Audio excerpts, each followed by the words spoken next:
ഭാരതത്തിലെ ജാതി വ്യവസ്ഥ ഒരു വ്യക്തിയുടെയും സൃഷ്ടിയല്ല.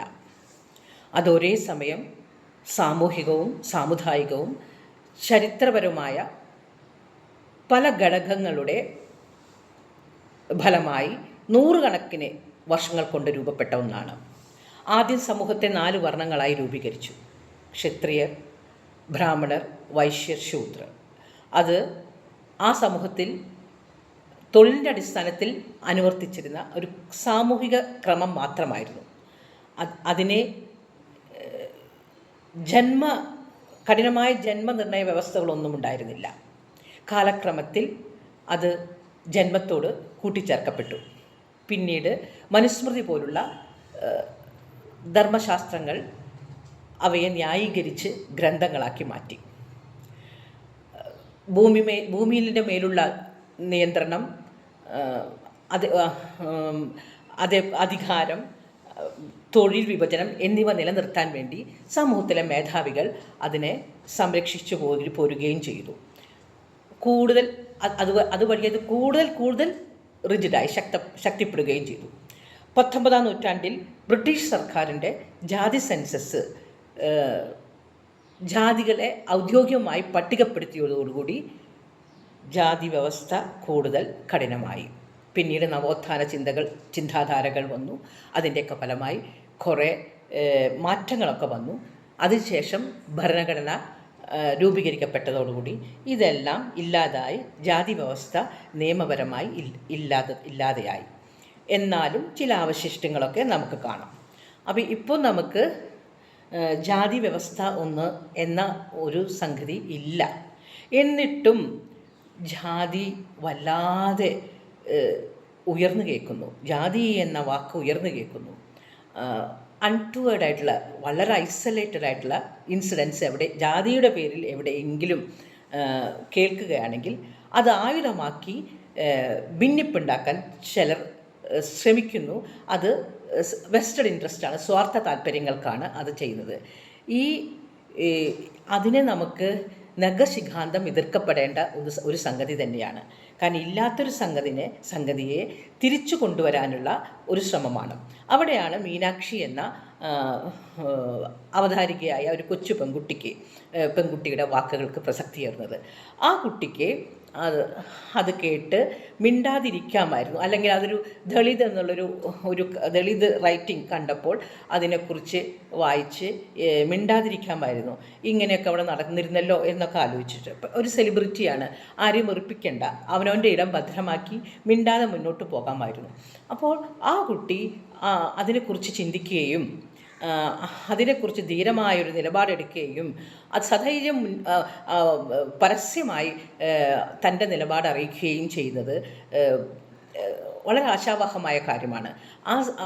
കാരണം പുതുതലമുറയുടെ ഈ പരിപ്പൊന്നും ഇനി ഇവിടെ വേവില്ല എന്ന ഒരു സൂചനയാണ്, അല്ലെങ്കിൽ ഒരു താക്കീതാണ് പുതുതലമുറ പറയുന്നത്. പുതുതലമുറ കാര്യങ്ങൾ ഗ്രഹിക്കുന്നതും വളരെ വ്യത്യസ്തമായാണ് എന്നതുകൂടിയാണ് മീനാക്ഷിയുടെ വാക്കുകളിലൂടെ എനിക്കൊക്കെ മനസ്സിലായത്. അത്രയും പറഞ്ഞത് ചരിത്രം, ആ കുട്ടി പറഞ്ഞത് അത്രയും പറഞ്ഞത് ചരിത്രം നമുക്ക് മനസ്സിലാക്കേണ്ടതുണ്ട്. ജാതി എങ്ങനെ ഉണ്ടായി എന്ന് ആരും പറയുന്നില്ല എന്ന്. ആ കുട്ടിയുടെ പരിമിതമായ വായന ആയതുകൊണ്ടാണ് അങ്ങനൊരു കാര്യം പറഞ്ഞത്. ചെറിയ കുട്ടിയാണല്ലോ. ജാതി ഞാൻ നേരത്തെ പറഞ്ഞതുപോലെയാണ് ഈ ജാതി വ്യവസ്ഥ ഉണ്ടായത്. വൺ ഫൈൻ മോർണിംഗോ ഓവർനൈറ്റോ കൊണ്ടോ ഉണ്ടായതല്ല. നൂറ്റാണ്ടുകളുടെ സ്ട്രഗിൾ തന്നെയാണ് നമ്മുടെ നിരന്തര കലഹങ്ങളുടെയും സമരത്തിൻ്റെയും ഫലമായിട്ട് തന്നെയാണ് നമുക്ക് ഭരണഘടനയൊക്കെ ഉണ്ടായിട്ടുള്ളത്. അതിന് മുന്നിലുള്ള ബ്രിട്ടീഷ് സർക്കാരൊക്കെ ഭിന്നിപ്പിച്ച് ഭരിക്കുക തന്നെയായിരുന്നു ചെയ്തിരുന്നത് ജാതിയുടെ പേരിൽ. പക്ഷേ അതേ തന്ത്രം ഇപ്പോഴത്തെ രാഷ്ട്രീയക്കാരും എടുക്കുന്നു. ഒരു കോൺസ്റ്റിറ്റ്യുവൻസിയിൽ ഏത് ജാതിക്കാണ് മെക്കയുള്ളതെങ്കിൽ ആ ജാതി സ്ഥാനാർത്ഥിയെ വെക്കാനാണ് ഇപ്പോൾ മൂന്ന് മുന്നണികളും ശ്രമിക്കുന്നത്. കാരണം അവിടുത്തെ വോട്ട് ക്യാൻവാസ് ചെയ്യണം. അപ്പോൾ ഏത് ജാതിക്കാരെയാണ് ഇടതുപക്ഷം നിർത്തിച്ചെങ്കിൽ അതേ ജാതിക്കാരെ തന്നെ കോൺഗ്രസ് നിർത്തുന്നു, അതേ ജാതിക്കാരെ തന്നെ BJP നിർത്തുന്നു. തൃശ്ശൂർ പൂരത്തിലെ കുടമാറ്റം പോലെ ഒരു സംഗതിയായി മാറിയിരിക്കുകയാണ് ഇപ്പോൾ ഇലക്ഷനൊക്കെ. എന്നൊക്കെ. അപ്പോൾ അവിടെ ജാതി വിടുന്നില്ല. അപ്പോൾ ജാതി ചിന്തകൾ രൂഢമാകുകയാണ്. പക്ഷെ ആ ഇത് കളിയായിട്ട് ആ ആയുധം കൊണ്ട് ഇനി ഇവിടേക്ക് വരണ്ട എന്നൊരു താക്കീത് തന്നെയാണ് മീനാക്ഷിയുടെ വാക്കുകളിലൂടെ വരുന്നത്. ആ കുട്ടി ഒരു പെൺകുട്ടി ആണ്, സധൈര്യം പറയുന്നു. അവനവൻ്റെ മറ്റ് സെലിബ്രിറ്റികളൊക്കെ ഇപ്പോൾ മോഹൻലാലാവട്ടെ, മമ്മൂട്ടിയാവട്ടെ, മറ്റവരാ ഇത്രയും പ്രായമായിട്ട് പോലും ഒരു നിലപാട് കൃത്യമായിട്ട് എടുക്കാൻ അവർ തയ്യാറായിട്ടില്ല. അവരവരുടെ ഇടം ഭദ്രമാക്കി വെച്ച് അവരുടെ കാര്യങ്ങൾ ചെയ്ത് കാശുണ്ടാക്കി സ്വന്തം വാലറ്റ് നിറച്ച് സുഖമായി ജീവിക്കുകയാണ്. ആ സ്ഥലത്താണ് ഈ കുട്ടി വന്ന് ഇങ്ങനൊരു കാര്യം പറയുന്നത്. ആ കുഞ്ഞിൻ്റെ രീതിയിൽ അത് പറയുന്നത്. ഇനി ജാതി അത് ഇങ്ങനെ ഉദ്ഘോഷിക്കേണ്ട സംഗതിയല്ല. കഴിഞ്ഞുപോയി, ചരിത്രം അറിയണമല്ലോ. പ്രസൻറ്റ് ഇനി എങ്ങനെയാണ്, ഫ്യൂച്ചർ എങ്ങനെയാണ്, അത് മാത്രം ഇനി പറഞ്ഞാൽ മതി. പ്രോഗ്രസീവ് ആവുക.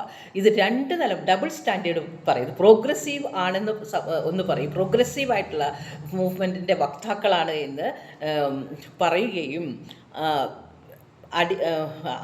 മറ്റു മാർഗങ്ങൾ വോട്ട് ക്യാൻവാസ് ചെയ്യാൻ വേണ്ടി ഏത് പ്രതിലോമകരമായ നിലപാടുകളും എടുക്കുകയും ചെയ്യുന്ന ഒന്നതിനെ പുതുതലമുറ തള്ളിക്കളയും എന്ന് തന്നെയാണ് മീനാക്ഷി എന്ന് പറയുന്ന കുട്ടിയുടെ വാക്കുകളിൽ നിന്ന് നമുക്ക് മനസ്സിലാവുന്നത്.